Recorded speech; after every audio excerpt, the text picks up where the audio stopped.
Orang tua menjadi sosok penting yang hadir dalam hidupmu. Kehadiran orang tua akan memberikan banyak pengalaman dan pengaruh besar. Ayah dan ibu akan menjadi guru pertama yang mengenalkanmu pada banyak hal. Mulai dari mengenal nama, berbagai benda dan warna, sampai pelajaran hidup yang berharga. Tidak hanya pengalaman yang manis saja, namun juga lika-liku dalam menjalani kehidupan. Cinta itu sederhana, seperti ayah rela tidak membeli sesuatu yang baru untuknya, hanya demi memenuhi kebutuhan anaknya. Di sebuah desa kecil yang diselimuti keheningan senja, hiduplah seorang lelaki sederhana bernama Pak Rudi. Ia adalah sosok ayah yang penuh kasih, selalu tersenyum di tengah kesulitan, bagaikan cahaya lilin yang tak pernah padam meski diterpa angin kehidupan. Pak Rudi menjalani hidup dengan hati tulus, menggantungkan harapannya pada dua anak yang menjadi dunia baginya. Dika, anak kandungnya yang penuh gejolak, dan Maya, anak angkatnya yang setia dan penuh kasih. Dika adalah pemuda berjiwa liar, pembuat onar yang tak kenal aturan. Berulang kali, ia pulang larut malam dengan baju kotor dan tatapan mata yang menghindar. Jejak-jejak coretan di dinding rumah seringkali menandai keberadaannya, sementara dentuman suara keras dari luar sering membuat hati Pak Rudi bergemuruh, khawatir akan kenakalan Dika yang semakin menjadi-jadi. Tapi, di balik tatapan tajam itu, Dika adalah anaknya, darah dagingnya. Dan Pak Rudi tak pernah mampu membiarkan kemarahan menghapus kasihnya. Di sisi lain, ada Maya. Gadis manis berambut panjang yang setiap pagi terbangun lebih awal, menyiapkan sarapan dan membersihkan rumah dengan sabar. Kepatuhannya dan kebaikan hatinya menenangkan hati Pak Rudi yang gundah. Maya adalah anak yang selalu mencurahkan kasih, seperti hujan yang membasahi tanah kering, mengisi kehampaan hati Pak Rudi dengan ketulusan yang tak bertepi. Namun, suatu malam yang kelam mengubah segalanya. Dika, dalam kenakalannya yang membara, membawa pulang petasan yang diledakkannya di dalam rumah. Dentuman itu bergema, mengguncang dinding kayu yang rapuh dan menyulut api kecil yang segera membesar, menjalari barang-barang Pak Rudi yang berharga. Kobaran api dan kepanikan memenuhi rumah kecil itu, dan ketika api akhirnya dipadamkan, hanya keping-keping kenangan yang tersisa dari banyak barang yang hangus terbakar. Pak Rudi berdiri terdiam di tengah ruangan yang berantakan, matanya menatap luka yang ditinggalkan kebakaran kecil itu. Ia menarik napas panjang, menahan gelombang emosi yang berdesak-desakan. Perlahan, ia mendekati Dika yang berdiri gemetar, menunduk dalam rasa bersalah yang tak terkira. Dika, suara Pak Rudi bergetar, campuran antara amarah dan kesedihan yang dalam. Apa yang kamu lakukan? Dika mengangkat wajah, bertemu dengan tatapan Pak Rudi yang tajam, tapi tak mampu menghindari kepedihan di sana. Di sudut ruangan, Maya memperhatikan dengan sorot mata penuh kasih, mendekati Dika dan menggenggam tangannya dengan lembut. Dalam keheningan yang penuh emosi itu, ketiganya berdiri bersama, menatap kehancuran yang ada, namun juga menatap masa depan yang baru, masa depan yang, meskipun tak sempurna, akan terus diperjuangkan dengan kasih sayang yang tulus. Pak Rudi tahu, seberat apapun ujian, ia akan selalu ada bagi anak-anaknya, mengasihi mereka, apapun yang terjadi. Suatu sore yang penuh kabut, seolah Allah mengisyaratkan badai yang tak hanya hadir di langit, tetapi juga di hati Pak Rudi. Hari itu, setelah peristiwa kebakaran yang nyaris merenggut segala hal berharga dalam hidupnya, Pak Rudi dihadapkan pada ujian lain, kali ini lebih berat, lebih menyayat. Dika, anaknya yang masih muda dan penuh gairah, tampaknya belum sepenuhnya belajar dari kesalahannya. Merasa kebebasan adalah miliknya tanpa batas. Ia meminjam sepeda motor temannya tanpa izin, dengan niat untuk memuaskan hasrat adrenalinnya. Gas ditarik habis-habisan, angin menghempas wajahnya, namun kenikmatan itu hanya berlangsung singkat. Dalam sekejap, sepeda motor yang melaju kencang kehilangan kendali, bergulir dan menabrak seorang pejalan kaki yang tengah melangkah pelan menyeberangi jalan. Pak Rudi yang sedang bekerja di ladang, menerima kabar itu bagai petir di siang bolong. Ia segera berlari ke lokasi kecelakaan dengan jantung yang berdetak keras, seakan tak siap menerima kenyataan yang akan dihadapinya.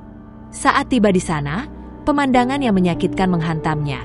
Tubuh seorang lelaki parubaya terbaring di jalan, wajahnya penuh kesakitan, sementara Dika duduk di pinggir jalan dengan tubuh bergetar, wajahnya pucat dan tatapan matanya kosong. Pak Rudi menatap pemandangan itu dengan hati yang teriris-iris. "Ya Tuhan," bisiknya, suara itu nyaris tak terdengar di antara keramaian. Rasa marah, kecewa, dan kesedihan bercampur dalam dadanya. Tetapi ia tahu ini bukan saatnya meluapkan emosi. Ia mendekati pejalan kaki yang terluka parah, menenangkan lelaki itu yang meringis dalam kesakitan, lalu segera memanggil ambulans untuk membawanya ke rumah sakit terdekat. Di ruang rumah sakit yang dingin, Pak Rudi duduk terdiam di kursi tunggu. Wajahnya tampak lebih tua dari biasanya, dipenuhi garis-garis kekhawatiran dan rasa bersalah yang mendalam. Ia tahu bahwa sebagai ayah, kesalahan Dika adalah tanggung jawabnya. Meskipun hatinya hancur, ia harus menanggung akibat dari perbuatan anaknya. Dengan suara berat, ia menghubungi keluarga pejalan kaki yang terluka, menyampaikan permohonan maaf yang tulus dan janji untuk bertanggung jawab sepenuhnya atas biaya perawatan. Ketika keluarga korban tiba, suasana tegang menyelimuti ruang tunggu rumah sakit. Mata-mata yang memancarkan luka dan kemarahan mengarah padanya. Namun Pak Rudi berdiri tegak, meskipun hatinya goyah.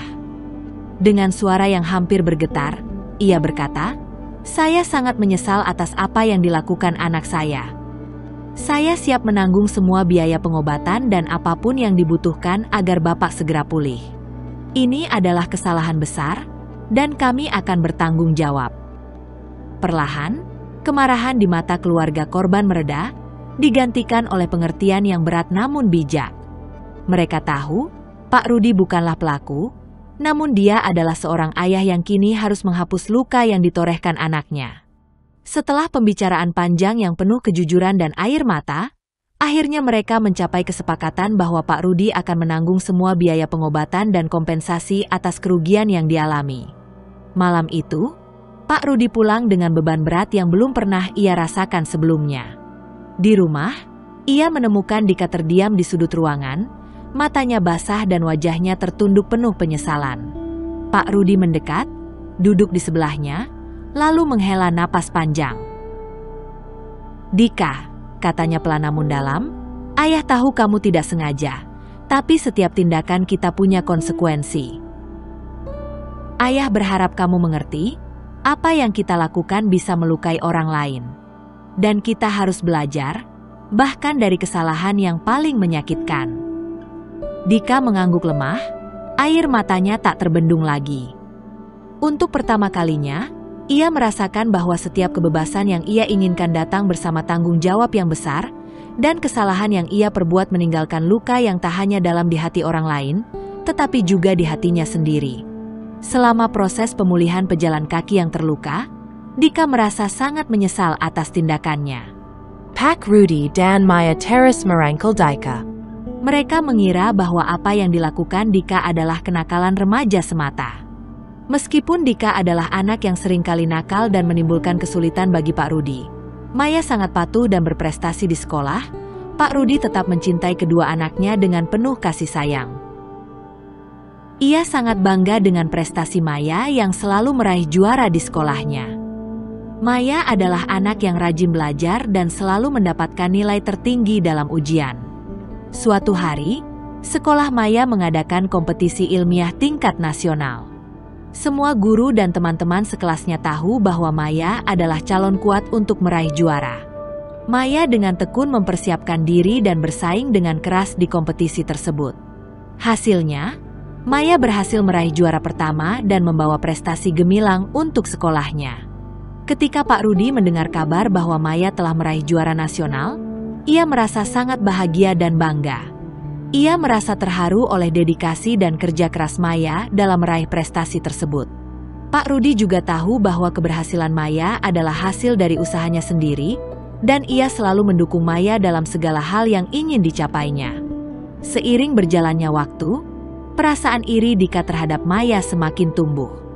Meskipun Pak Rudi selalu berusaha untuk memberikan perhatian yang sama pada kedua anaknya, Dika merasa bahwa ayahnya lebih bangga dan lebih sayang kepada Maya karena prestasinya yang gemilang di sekolah. Ia mulai merasa seperti anak yang kurang dalam keluarganya. Suatu hari, Dika akhirnya tidak bisa lagi menyembunyikan perasaannya. Dia duduk bersama Pak Rudi di ruang keluarga dan mulai berbicara dengan perasaan yang tulus. "Ayah," kata Dika dengan suara gemetar, "aku tahu bahwa Maya pintar dan selalu meraih prestasi. Tapi aku merasa iri. Aku merasa seperti aku tidak cukup baik di mata ayah. Aku ingin ayah juga bangga padaku." Pak Rudi merasa sangat terharu mendengar perasaan Dika yang jujur. Dia segera mengambil Dika dalam pelukannya dan berkata dengan lembut, "Dika, aku menyayangi kamu dan Maya dengan cara yang sama. Tidak ada perbandingan antara kalian berdua. Maya mungkin pintar di sekolah, tapi kamu juga tetap anak ayah.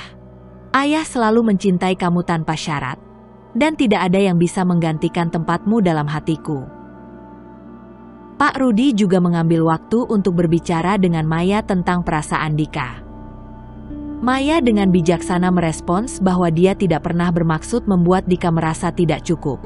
Mereka berdua akhirnya berjanji untuk saling mendukung satu sama lain dalam mencapai impian dan tujuan masing-masing. Malam itu, di bawah langit mendung yang menggantung kelabu, suasana di rumah Pak Rudi berubah tegang dan mencekam. Setelah segala peristiwa yang lalu dari kebakaran hingga kecelakaan yang hampir merenggut nyawa, Pak Rudi berharap Dika akan mulai memahami beratnya hidup dan berhenti membuat ulah. Namun, ternyata harapan itu terlalu muluk. Suatu sore, Dika pulang dengan sorot mata penuh ambisi, sebuah keinginan yang besar bergejolak di dalam dirinya. Ia ingin memiliki motor baru yang sedang tren di kalangan teman-temannya, sebuah motor yang membuat pemiliknya terlihat berkelas dan dihormati. Dengan nafas yang terburu-buru, ia mendekati Pak Rudi yang tengah duduk di kursi kayu usang di sudut rumah. "Ayah, aku ingin punya motor yang baru, yang keren. Semua temanku punya, ayah.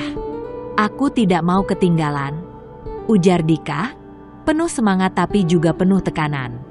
Pak Rudi menatap anaknya dengan tatapan penuh kasih, namun juga dengan keletihan yang begitu nyata. Ia tahu Dika hanya seorang remaja, penuh dengan impian dan harapan, namun ada kenyataan pahit yang harus dihadapi. Ia menelan ludah, berusaha memilih kata-kata dengan hati-hati agar tidak menyakiti hati anaknya. "Dika," ucap Pak Rudi lembut namun mantap, "ayah tahu kamu sangat menginginkan motor itu. Tapi ayah ingin kamu mengerti, saat ini kita tidak memiliki cukup uang. Ada banyak hal yang perlu kita penuhi terlebih dahulu, seperti kebutuhan keluarga kita dan biaya yang masih harus ayah lunasi untuk pengobatan bapak yang kamu tabrak itu." Pak Rudi berusaha tersenyum, mencoba meredakan suasana. Namun, senyum itu hanya disambut dengan wajah Dika yang memerah penuh amarah. Seolah mendidih di dalam dada, perasaan kecewa Dika berubah menjadi kemarahan yang tak tertahan. Baginya, kata-kata Pak Rudi tak lebih dari angin lalu, seperti janji yang telah sering ia dengar namun tak pernah terpenuhi. "Kenapa, ayah? Kenapa ayah selalu saja bilang tidak?" Dika meledak. Suaranya keras dan penuh emosi. "Apa ayah tidak ingin melihat aku bahagia? Aku lelah hidup seperti ini, ayah. Aku capek tidak punya apa-apa." Pak Rudi terdiam. Kata-kata Dika menusuk hatinya seperti ribuan duri yang menghujam tanpa ampun. Hatinya sakit, terluka melihat anaknya tidak mampu melihat pengorbanan dan perjuangan yang ia lalui setiap hari demi keluarga ini. Namun, Pak Rudi menahan diri, mengingat bahwa kemarahan hanya akan membuat keadaan semakin buruk. "Dika, ayah minta kamu mengerti. Kehidupan kita tidak mudah. Ayah sudah berusaha keras untuk memenuhi kebutuhan kita. Motor itu bukan hal yang bisa kita beli dengan mudah, nak," jawab Pak Rudi dengan suara bergetar, menahan perih yang mendalam di hatinya. Namun, Dika tak mendengarkan. Dalam amarahnya yang membuncah, ia menendang kursi di dekatnya, membuatnya terlempar ke sudut ruangan. "Aku tidak peduli. Aku mau motor itu, ayah. Kalau ayah tidak bisa memberikannya, Aku akan cari sendiri, seru Dika sebelum berlari keluar rumah dengan langkah kasar, meninggalkan Pak Rudi yang tertegun dalam keheningan. Di dalam rumah yang kini terasa begitu sunyi, Pak Rudi duduk dalam diam, menahan air mata yang tak mampu lagi ia sembunyikan. Perasaan bersalah, sedih, dan kecewa bercampur jadi satu, seakan menghimpit dadanya hingga sesak. Apa yang kurang ia lakukan sebagai seorang ayah? Mengapa setiap kata nasihat yang ia berikan, setiap pelajaran dari kesalahan yang pernah terjadi, seolah hanya menguap begitu saja? Malam itu, Pak Rudi duduk sendirian, memikirkan segala usaha dan pengorbanan yang ia lakukan selama ini.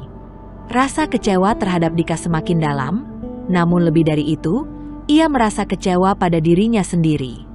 Sementara itu, di luar sana, Dika larut dalam kemarahan dan kekecewaannya sendiri, tanpa menyadari luka yang telah ia torehkan di hati ayahnya. Beberapa hari kemudian, Maya mendekati Dika dengan wajah serius.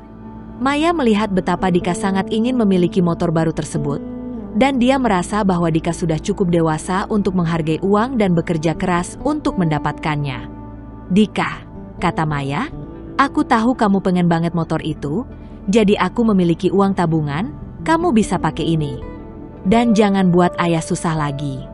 Tolong, you cap Maya.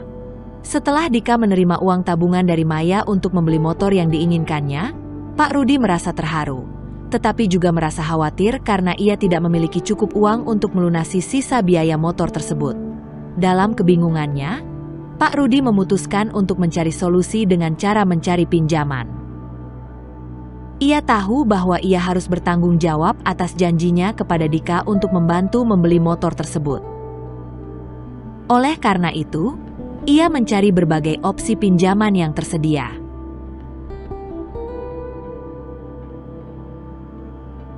Pak Rudi pergi ke bank setempat untuk mengajukan pinjaman, tetapi ia menemui kendala karena riwayat kreditnya yang tidak terlalu baik. Bank menolak permohonannya untuk mendapatkan pinjaman. Namun, Pak Rudi tidak menyerah begitu saja. Dia mulai mencari bantuan dari teman-teman dan saudara-saudaranya. Beberapa dari mereka memberikan pinjaman dengan persyaratan yang wajar, sementara yang lain membantu mencarikan opsi lain untuk memperoleh dana yang dibutuhkan. Akhirnya, setelah berusaha keras, Pak Rudi berhasil mengumpulkan dana yang cukup untuk melunasi sisa biaya motor Dika. Dengan rasa lega dan bersyukur, ia membayar motor tersebut dan memberikannya kepada Dika. Dika merasa sangat bahagia motor impiannya itu menjadi kenyataan. Suatu sore, setelah pembelian motor barunya, Dika datang ke ruang keluarga dengan wajah yang murung dan marah. Dia terlihat sangat frustasi dan kecewa. Pak Rudi tahu bahwa ada sesuatu yang mengganggu pikiran Dika, jadi ia mendekati anaknya dengan lembut dan bertanya, "Ada yang salah, Nak? Apa yang membuatmu marah?" Dika dengan emosi yang memuncak menjawab, "Ayah, aku tidak ingin motor ini lagi. Ini semua kesalahanmu. Aku tidak mau uangmu yang kotor ini. Aku ingin motor yang lebih bagus, bukan yang ini." Pak Rudi tersenyum lembut dan berkata, "Dika, ayah memahami perasaanmu. Aku tahu bahwa motor ini mungkin tidak sesuai dengan apa yang kamu bayangkan. Tapi ingatlah, dalam hidup ini, kita tidak selalu bisa memiliki semua yang kita inginkan. Motor ini mungkin bukan yang paling mahal atau paling mewah, tetapi ini adalah bentuk kasih sayang ayah kepada kamu. Ayah ingin kamu selalu aman dan bahagia saat berkendara." Suatu hari, setelah lulus SMA, Maya dan Dika merasa bahwa saatnya untuk mengambil langkah baru dalam hidup mereka. Mereka merasa ingin merantau dan mengejar impian dan tujuan yang lebih besar di luar desa kecil mereka. Mereka datang kepada Pak Rudi dan Ibu Lastri untuk berbicara tentang keputusan mereka. Maya dan Dika duduk bersama-sama dengan ayah dan ibu mereka di ruang keluarga. Mereka mulai berbicara dengan penuh rasa hormat dan kekhawatiran atas reaksi orang tua mereka. "Dika, Maya," kata Pak Rudi dengan suara lembut, "kalian memang sudah besar. Jika merantau adalah keputusan kalian, maka merantaula." Seorang pemuda yang berilmu tidak akan berdiam diri di desanya. Maya menjawab, Terima kasih, Ayah dan Ibu, atas pemahaman dan dukungannya. Kami ingin merantau untuk mengejar pendidikan yang lebih tinggi dan peluang kerja yang lebih baik. Kami berjanji akan tetap menjaga nilai-nilai dan pelajaran yang kalian ajarkan kepada kami. Dika menambahkan, kami juga akan menghemat uang kami dan berusaha untuk menjadi anak yang bangga bagi kalian. Ini adalah kesempatan untuk kami bertumbuh dan berkembang. Tetapi kami selalu akan memiliki keluarga kami di hati kami. Pak Rudi dan Ibu Lastri merasa campur aduk dengan keputusan anak-anak mereka untuk merantau. Mereka merasa bangga dengan kematangan Maya dan Dika dalam mengambil langkah besar ini, meskipun mereka juga merasa sedih karena akan merindukan mereka. Kami mendukung penuh keputusan kalian, kata Ibu Lastri dengan haru. Kalian adalah anak-anak yang luar biasa. Dan kami tahu bahwa kalian akan berhasil dimanapun kalian pergi. Setelah perpisahan yang emosional dengan keluarga mereka dan desa tempat mereka tumbuh besar, Maya dan Dika memulai perjalanan mereka ke kota besar untuk mengejar impian mereka. Mereka tahu bahwa mereka akan menghadapi tantangan dan rintangan di jalan, tetapi dengan dukungan dan nilai-nilai yang telah mereka pelajari dari keluarga mereka siap untuk menghadapinya. Setelah merantau dan meraih pendidikan yang lebih tinggi, Maya memutuskan untuk bekerja sebagai tenaga kerja wanita, TKW, di Hong Kong. Keputusan ini tidaklah mudah, tetapi Maya ingin membantu memberikan uang kepada keluarganya di desa dan juga mengumpulkan pengalaman hidup yang berharga di luar negeri. Di sisi lain, Dika memilih untuk bekerja di Jakarta, ibu kota Indonesia. Dia mengejar karir di bidang teknologi informasi dan mendapatkan pekerjaan yang menantang di salah satu perusahaan teknologi ternama di sana. Dika memiliki hasrat untuk berkembang di bidangnya dan membangun masa depan yang cerah. Meskipun mereka berdua berada di lokasi yang berbeda, Maya dan Dika tetap berkomunikasi secara rutin. Mereka saling mendukung dan berbicara tentang pengalaman hidup mereka masing-masing. Dalam komunikasi mereka selalu merindukan keluarga mereka di desa dan berbicara tentang rencana mereka untuk masa depan. Maya yang bekerja sebagai TKW di Hong Kong mengirimkan sebagian uangnya kepada keluarganya di desa. Malam itu, ketika langit berwarna kelabu dan udara terasa dingin menusuk, Dika pulang ke rumah dengan hati yang hancur. Ia baru saja dipecat dari pekerjaannya, bukan karena ketidakmampuan, tetapi karena kesalahan besar yang ia lakukan sendiri. Ketahuan mencuri dan sering bolos, membuatnya kehilangan pekerjaan yang telah dipegangnya dengan susah payah. Sepanjang perjalanan pulang, Dika tak henti merutuki dirinya sendiri, merasa begitu bodoh dan tak tahu harus berbuat apa. Bagaimana ia harus menghadap Pak Rudi dan Ibu Lastri? Bagaimana harus menjelaskan semuanya? Ia tahu, ini tak bisa disembunyikan lagi. Sesampainya di rumah, Dika ragu-ragu di depan pintu. Suasana rumah terasa begitu hangat, seolah menyiratkan kenyamanan yang terasa begitu jauh dari dirinya saat ini. Dengan langkah berat, ia mengetuk pintu, dan tak lama kemudian pintu itu terbuka, memperlihatkan sosok Ibu Lastri yang terkejut melihatnya. "Dika, kamu sudah pulang?" Ibu Lastri menyambut dengan nada hangat. Namun raut wajahnya berubah begitu melihat ekspresi putranya yang lesu dan penuh penyesalan. Pak Rudi, yang sedang duduk di ruang tamu, segera bangkit melihat putranya kembali tanpa aba-aba. Dika menelan ludah, berusaha mengumpulkan keberanian. "Ayah, Ibu, ada yang harus aku ceritakan," katanya dengan suara serak. Ia menundukkan kepala, tak berani menatap mata kedua orang tuanya yang begitu peduli padanya. Pak Rudi mengangguk pelan, menyadari ada yang serius di wajah putranya. "Masuk, Nak. Duduk dulu," katanya sambil menepuk kursi di sebelahnya. Dika duduk dengan tubuh gemetar, merasakan ketegangan yang menggantung di udara. "Ayah, Ibu," Dika mengambil napas dalam-dalam, suaranya bergetar. "Aku dipecat dari pekerjaanku." Ia berhenti sejenak, menundukkan kepalanya lebih dalam, berusaha menahan air mata. "Aku ketahuan mencuri dan sering bolos kerja." Suasana ruangan langsung sunyi, Hanya terdengar dengung samar kipas angin yang berputar di atas kepala. Ibu Lastri menutup mulutnya dengan tangan, terkejut, sementara Pak Rudi memejamkan mata, seolah berusaha meresapi kata-kata itu. Dika melanjutkan dengan penuh penyesalan, "Aku tahu, aku sudah salah. Aku malu, ayah, ibu. Aku menyesal."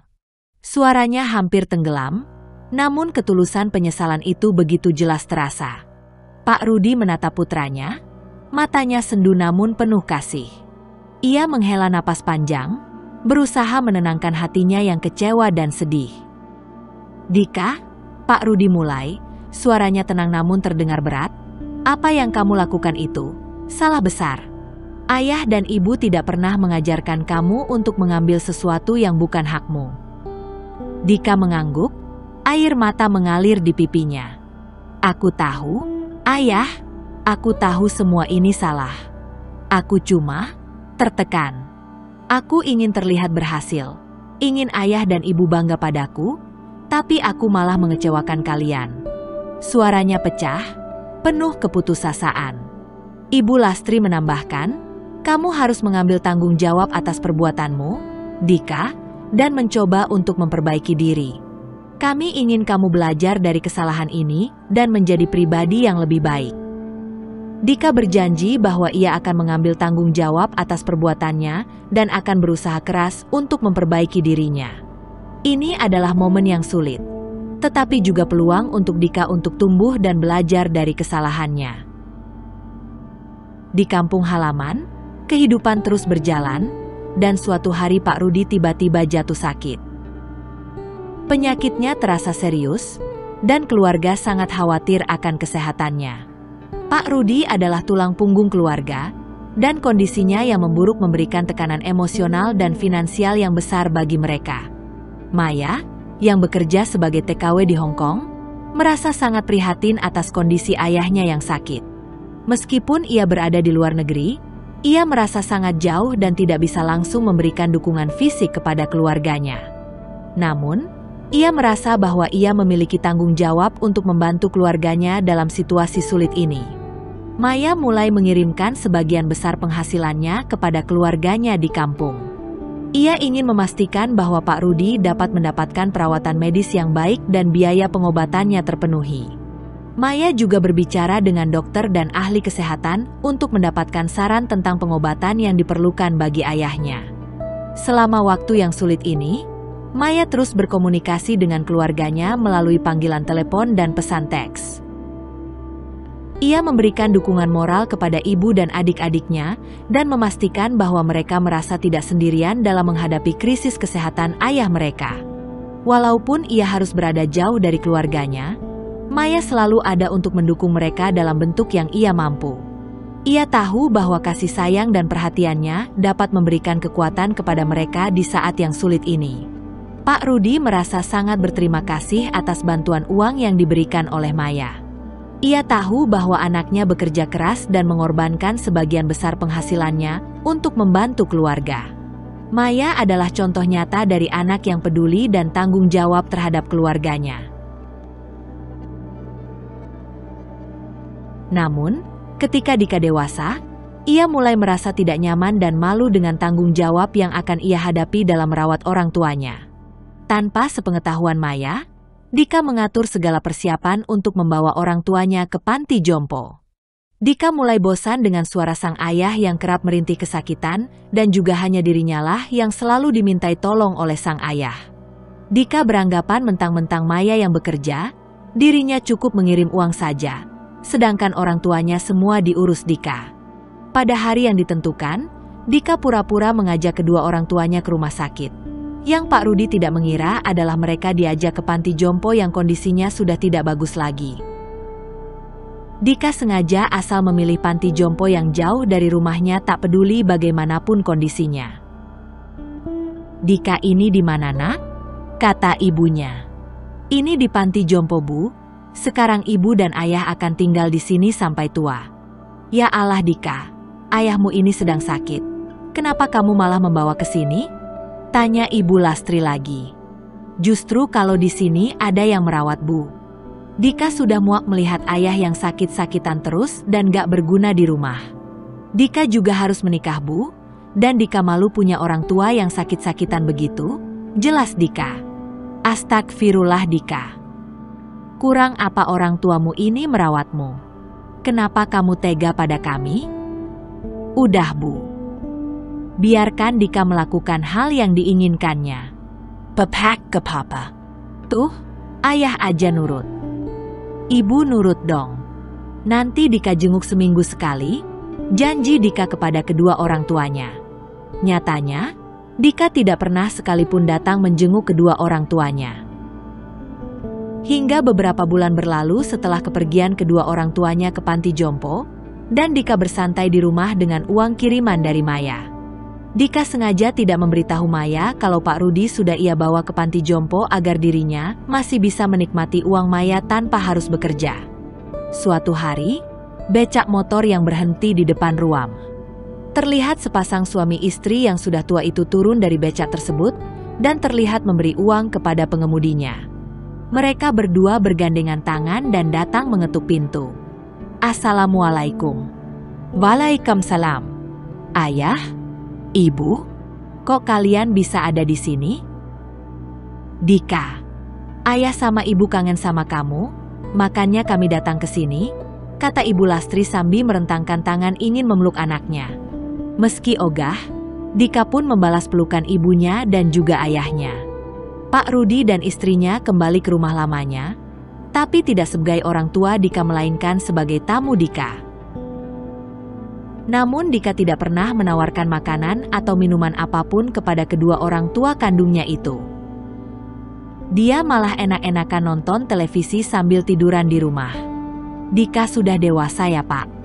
Iya, Bu.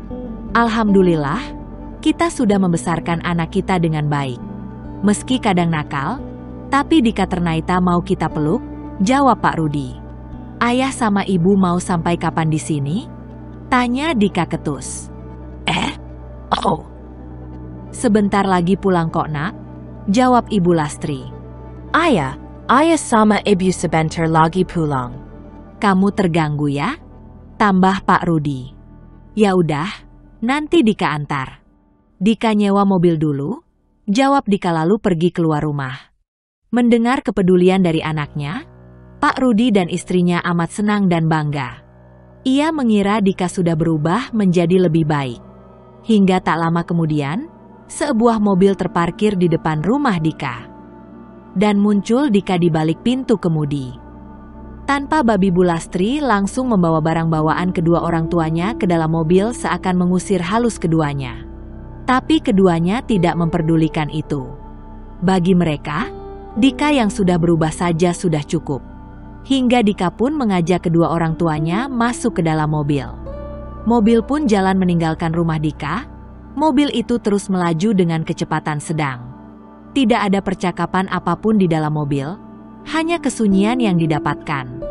Hingga akhirnya Dika pun menghentikan mobilnya. Tapi bukan di panti jompo tempat mereka tinggal, melainkan di tempat pembuangan akhir. Tempat itu dikelilingi bau busuk yang tidak terkira. Terdapat gunungan sampah di mana-mana. Dan di antara gunungan sampah itu, terdapat beberapa kotak yang diterangi sebuah bolam lampu. Rupanya kotak kardus itu adalah tempat tinggal para pemulung di sana. Orang tua Dika lihat sekeliling. Keduanya kebingungan. Kenapa Dika menghentikan mobilnya di sini? Kenapa kita berhenti di sini, Nak? Kata Pak Rudi. Mobilnya mau kehabisan bensin ya? Jawab Dika. Lalu gimana, Nak? Tanya Ibu Lastri. Ayah sama ibu turun dulu di sini. Dika mau nyari pom bensin dulu. Kalau mogok di jalan kan gak enak sama temen Dika yang minjemi mobil ini, kata Dika. Pak Rudi dan istrinya pun menurut begitu saja perkataan Dika. Keduanya turun dari mobil sambil membawa barang bawaan mereka. Dika juga memberikan uang kepada keduanya 200.000 barangkali mau jajan di sektiaran sini. Keduanya pun menerima dengan senang hati pemberian anak kesayangannya itu. 1 jam, 2 jam Dika tidak pernah datang. Hingga hari berganti pun Dika tidak pernah kembali menjemput Pak Rudi dan istrinya dari tempat pembuangan akhir tersebut. Para penduduk sekitaran TPA pun merasa kasihan kepada keduanya. Mereka tahu bahwa sepasang orang tua itu sedang dibuang oleh anaknya. Tapi mereka tak tega memberitahu kenyataan pahit itu. Hingga akhirnya, salah satu pemulung itu meminta seorang mahasiswa yang lewat di sana dan menceritakan kejadian yang menimpa Pak Rudi dan istrinya. Mahasiswa itu pun merasa tersentuh dengan cerita si pemulung. Hingga ia berinisiatif untuk memfoto kedua orang tua itu dan menguploadnya di media sosial. Dan benar saja, berkat kebaikan mahasiswa itu, foto tersebut menjadi viral dan menjadi berita hangat di televisi dan media sosial bahwa ada seorang anak yang tega membuang kedua orang tua kandungnya. Netizen yang mengetahui hal itu langsung mengutuk si anak dan melaporkannya ke polisi. Di sisi lain, berita tersebut sampai di Hong Kong. Maya begitu terkejut dengan berita itu. Ia tidak menyangka jika kakaknya telah membuang kedua orang tua kandungnya. Ia tak peduli jika uang yang selama ini ia kirim ternyata ada di Dika. Ia malah menangis meratapi nasib sial yang dialami kedua orang tuanya. Hingga pada akhirnya Maya memutuskan untuk pulang ke Indonesia. Maya, yang saat itu masih bekerja di Hong Kong, mulai merenungkan langkah-langkah yang harus diambil. Dia merasa bahwa dia harus kembali ke Indonesia untuk mendukung orang tuanya dan berbicara dengan Dika tentang situasi ini. Kesejahteraan dan kebahagiaan orang tuanya adalah prioritas utama baginya. Setelah beberapa waktu merenungkan keputusannya, Maya akhirnya memutuskan untuk pulang ke Indonesia. Tapi sebelum itu, Maya telah menghubungi temannya di Indonesia untuk membantunya memiliki tempat tinggal baru di kota. Maya berniat membeli rumah untuk ditinggalinya dan kedua orang tua angkatnya itu. Hingga ketika semuanya siap, Maya segera memesan tiket pulang ke Indonesia dan terbang ke Jakra. Dari Jakarta, Maya langsung menuju tempat pembuangan akhir yang viral di mana kedua orang tua angkatnya itu dibuang oleh Dika. Beberapa jam perjalanan ditempuh Maya dengan butiran air mata yang terus-menerus turun membasahi pipinya. Ia tidak menyangka jika Dika akan berbuat kejam dengan membuang orang tua kandungnya. Padahal Maya tahu bahwa orang tua angkatnya itu, Pak Rudi dan istrinya, sangat menyayangi Dika. Hingga mobil yang ditumpangi Maya pun berhenti. Maya segera turun dan mencari keberadaan orang tuanya. Setelah bertanya ke sana kemari, akhirnya Maya diantar oleh salah satu pemulung menuju rumah gubuk yang sengaja dibuatkan untuk kedua orang tua itu tinggal. Melihat hal itu, Maya langsung berlari dan membuka pintu yang terbuat dari kayu geribik. "Ayah, Ibu!" teriak Maya. Masyaralo. Maya. "Maya anakku!" teriak sang ibu. Keduanya bertemu sambil memangis sesenggukan. Maya sangat prihatin melihat kondisi kedua orang tuanya, terutama Pak Rudi yang sedang sakit. Hingga akhirnya Maya pun segera mengemasi barang-barang kedua orang tuanya dan mengajak mereka pergi dari tempat itu. Pertemuan haru itu disaksikan penduduk sekitar dan mendoakan hal baik kepada orang tuani. Kadangan Maya adalah kejutan besar bagi orang tuanya, dan mereka merasa sangat bahagia dan terharu melihat rumah baru mereka. Maya dengan penuh kasih sayang membimbing orang tuanya masuk ke dalam rumah yang telah dia persiapkan dengan cinta dan perhatian. Mereka merasa sangat bersyukur dan terharu atas usaha besar yang telah Maya lakukan untuk memberikan mereka tempat tinggal yang nyaman dan aman. Rumah baru ini bukan hanya tempat tinggal yang nyaman, tetapi juga merupakan simbol dari kasih sayang dan pengorbanan Maya kepada keluarganya.